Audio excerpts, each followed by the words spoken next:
Assalamualaikum warahmatullahi wabarakatuh. Perkenalkan, nama saya Muhammad Fauzi. Saya adalah peserta PKDP tahun 2026 PTP UIN Said Ali Rahmatullah Tulungagung. Pada kesempatan ini saya akan praktik mengajar dengan model pembelajaran Discover Learning. Yuk simak dan saksikan.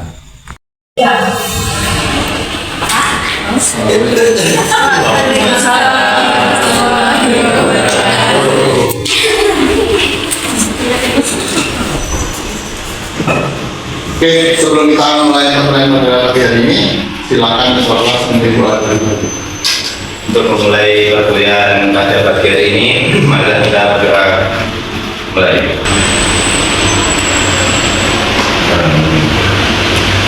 Oke, ada yang tidak ada hari ini? Ada. Siapa?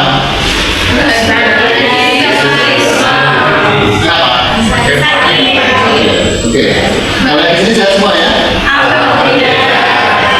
Ada terkait dengan penyiaran gitu ya, masih ingat ya? Insya Allah. Nah, kemudian pada hari ini kita juga akan mempelajari terkait dengan planet-planet, di mana planet-planet itu mengitari matahari ya. Nah, maka ketika dia mengitari itu, apakah dia bentuknya lintasannya adalah lingkaran? Karena belum tentu. Nanti kita cek gitu ya. Terus kemudian pernah lihat bola voli profesional? Ya. Nah, lintasannya kira-kira seperti apa? Konjol, tornado. Ada yang dapat bagian adalah kalian bisa mengetahui dan juga bisa menjelaskan terkait dengan definisi dari sebuah elips ya. Terus juga kalian juga bisa menentukan ataupun menemukan unsur-unsur yang ada di dalam elips. Nah, kemudian kenapa kita harus mempelajari ini? Kalau misalnya penerapannya elips itu sebenarnya kan sudah sering kali menggunakan itu. Jadi secara konsepnya itu sudah sering kali kita gunakan. Contoh misalnya GPS itu konsepnya pakai elips. Nah, jadi ada titik dengan titik, kemudian ada titik total tertentu, kita bisa menggunakan konsep dari elips itu. Itu sih dulu ketika ada astronot ke bulan atau mungkin sudah ke planet-planet yang lain misalnya. Nah, dari situ dia ada yang sudah menemukan teori terkait dengan itu. Oke, ya. Sekarang coba perhatikan ini. Jadi ini ada sistem tata surya ya. Nah, tadi sudah kita singgung sebentar terkait dengan lintasan terkait dengan planet-planet yang ada di. Perhatikan di sini ada pusatnya adalah matahari. Ya, terus kemudian di sini ada bumi, kemudian nanti ada Venus, kemudian Merkurius, Mars dan seterusnya ya. Ini akan saling mengitari matahari. Saya ulangi ya. Jadi di sini ada pusatnya adalah matahari. Terus kemudian kita cek di sini ada beberapa planet ya, yang sudah kita pelajari bersama. Tapi saya tidak akan membahas terlalu dalam. Tapi yang kita lihat adalah lintasannya. Coba perhatikan apakah lintasan ini bentuknya lingkaran?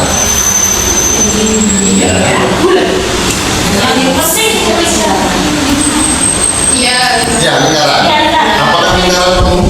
Nah, kemudian coba kita fokuskan lagi. Nah, misalnya mungkin saja tidak berbentuk lingkaran gitu ya. Gambar berikutnya. Jadi ada yang semakin dekat, ada yang semakin jauh gitu ya dari titik fokusnya. Ya, jadi ada sebuah lapangan sepak bola di tengahnya gitu ya. Terus kemudian nanti ada lintasan di luar lapangan tersebut. Mungkin ini yang sering kali kita lihat. Ada ujungnya. Sudah? Jarak antara titik yang ada pada elips dengan fokusnya. Oke, silakan.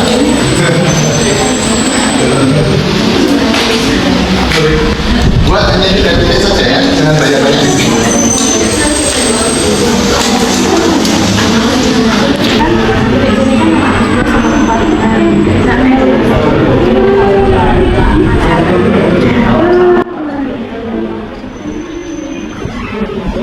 Boleh ya, tidak harus di atas, di bawah pun boleh. Pokoknya masih pada elips, silakan. Boleh, tapi nggak harus ke kanan saja ataupun ke kiri saja. Ke bawah bisa boleh, silakan.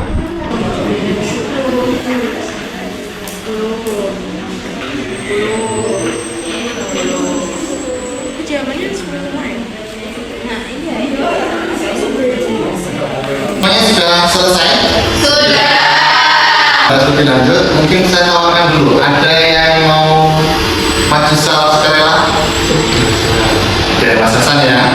Nah, supaya ini tidak membosankan, karena kalian sudah berdiskusi, maka selain Mas Hasan juga akan ada yang maju. Tapi nanti pilihan yang maju siapa, kita buat game dulu. Oke, Pak. Nanti kita akan buat sebuah perumpamaan, yaitu ada sepeda, becak, sama mobil. Kalau sepeda nanti kalian berarti berdua, jadi nanti silakan berkumpul dengan dua orang. Kemudian kalau becak berarti 3 orang, karena becak ada 3 gitu ya. Iya. Jadi bertiga. Kemudian kalau mobil berarti nanti yang tidak punya pasangan, berarti itu akan terpilih untuk menyampaikan hasil diskusi kelompoknya. Silahkan berdiri terlebih dahulu. Nah, saya yang mengingatkan ya, Mas Hasan tadi saya ditabrak ya. Maksudnya pada saatnya jangan lupa, maksudnya yang penting bertiga. Kita mulai ya. Silakan fokus sepeda. Ke sini dulu Mas Adi. Fokus lagi. Mobil.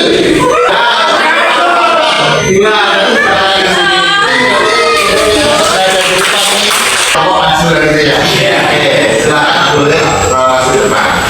Nanti satunya sama Mbak Alia silakan.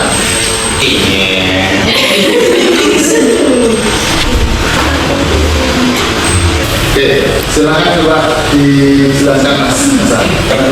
Di mana yang pertama itu bertepatan dengan yang 159,7379, di mana diketahui hasilnya 4,04 dan juga BC-nya 5,96, di mana ini menghasilkan perjumlahan hasil plus BC menghasilkan 10, plus BC menghasilkan 10 juga.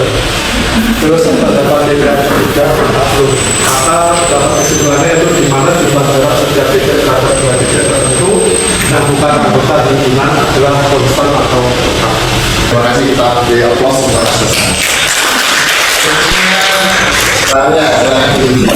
Dengan yang disampaikan oleh Mas Hasan tadi ya, ketika dari ACBC di 6.81 dan 319, 6.03 dan 3.97 dan juga 6.98 dan 3.02 itu akan menghasilkan sama, yaitu angka 10. Maka di sini akan menghasilkan nilai yang konstan atau yang tetap. Oke, terima kasih Mbak Alia, kita beri aplaus dulu. Oke, ini sudah ada 2 kelompok yang menyampaikan terkait dengan hasil diskusinya. Untuk yang lain, kira-kira seperti apa? Ada yang jadinya sama dengan yang ada di bawah? Beda. Terus untuk hasilnya, jalannya bagaimana? Sama. Berapa? 10. Oke, berarti ketika kita ambil sembarang titik yang ada pada helix ya, di pada ya, itu berarti akan menghasilkan jaraknya tetap terhadap titik fokusnya, gitu ya. Nah, dari hasil yang sudah kalian tentukan ini, sudah kalian temukan ini, helix itu seperti apa berarti? Apakah dia seperti lingkaran? Iya, tapi kalau tidak Oke, katakan dulu. Oke, Mbak, silakan. kalau elit itu lingkaran yang tidak sempurna. Lingkaran yang tidak sempurna. Oke, kita tampung dulu. Ada lagi yang lain? Silakan. Ada?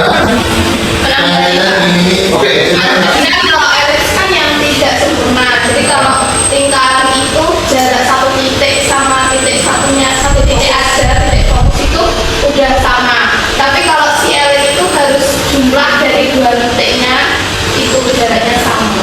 Oke, kalau lingkaran jarak antara titik tetap dengan titik yang ada pada lingkaran itu selalu sama. Tapi kalau di helix Harus 2 dengan jumlah dari titik. harus 2 titik. Apa yang 2 titik itu? Titik fokus. Titik fokus. Oke, berarti kesimpulannya bagaimana? Helix adalah kumpulan titik-titik yang memiliki jumlah jarak dua titik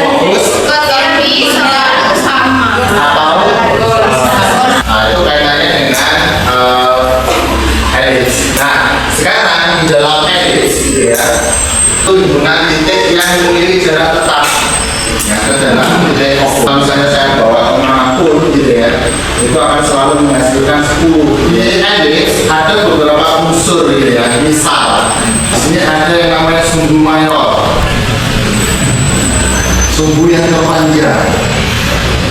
Terus kemudian ada yang sumbu minor, kemudian ada latus rectum. Latus rectum itu adalah sebuah garis yang kita tegak lurus yang melewati fokus. Jadi misalkan kita nanti ambil sebuah garis dengan garis yang tegak lurus dengan titik fokusnya yang segini. Ada beberapa unsur yang ada pada ini elips yang bentuknya seperti yang sudah saya kerjakan tadi. Jadi ada titik pusat di 0,0 karena tadi saya berada pada koordinat di 0,0. Kemudian titik puncak itu adalah di R1 yaitu negatif C,0 atau C,0 atau biasanya ada yang memberikan plusnya C,0. Jadi titik puncak seperti itu. Kalau titik puncak itu yang berada di ujung-ujung. Untuk panjang sumbu mayor itu sama dengan 2A. Oke, 2A nya siapa? 2A nya tadi dari tadi yang kita hitung. Terus kemudian panjang sumbu minornya 2B. Nah, kemudian panjang latus rectum, nah ini tadi yang tegak lurus yaitu 2B kuadrat per A atau ekstensitasnya. Nah ini biasanya digunakan oleh astronot atau di ilmu astronomi gitu ya, terkait dengan kalau ekstensitasnya itu kalau sama dengan 0 itu berarti berupa kalau kurang dari C ya. Terus kemudian untuk persamaan direktisnya yaitu X sama dengan negatif A kuadrat per C dan juga saya mau ditanyakan. Pak, izin tanya. Berarti perbedaan elips dengan lingkaran berkaitan dengan titik fokus atau titik pusat dengan titik tertentu tadi ya? Oke, kita refleksi. Berarti misalnya tadi jarak antara titik pusat dengan titik yang ada pada elips itu jaraknya sama, itu berarti apa nanti namanya? Ada satu titik, kalau dia jaraknya tetap, maka kalau dia jaraknya tetap, maka dia bentuknya apa? Lingkaran. Tapi kalau misalnya ada dua titik ke elips tadi, namanya apa? Elips. Oke. Sudah ya? Bisa ya? Bisa. Ada yang kesulitan? Belum ada. Oke. Selanjutnya saya sudah mengirimkan tugas terkait dengan unsur-unsur yang ada pada elips. Itu sudah saya share di grup WA, silahkan dicek. Kemudian nanti silakan hasil pekerjaannya dikirim di link yang sudah saya berikan. Itu sebagai evaluasi pemahaman kalian pada materi ini. Nah selanjutnya nanti di minggu depan kita akan mempelajari terkait dengan bentuk umum dari elips, baik nanti yang berpusat di 0,0 ataupun di berpusat di A,B. Kalau tidak ada pertanyaan, bisa kita akhiri dengan bacaan kendala. Apabila ada kekurangannya saya mohon maaf. Saya akhiri. Wassalamualaikum warahmatullahi wabarakatuh. Waalaikumsalam warahmatullahi wabarakatuh. Oke, terima kasih banyak. Sebelumnya kita akan berjumpa lagi di pertemuan berikutnya.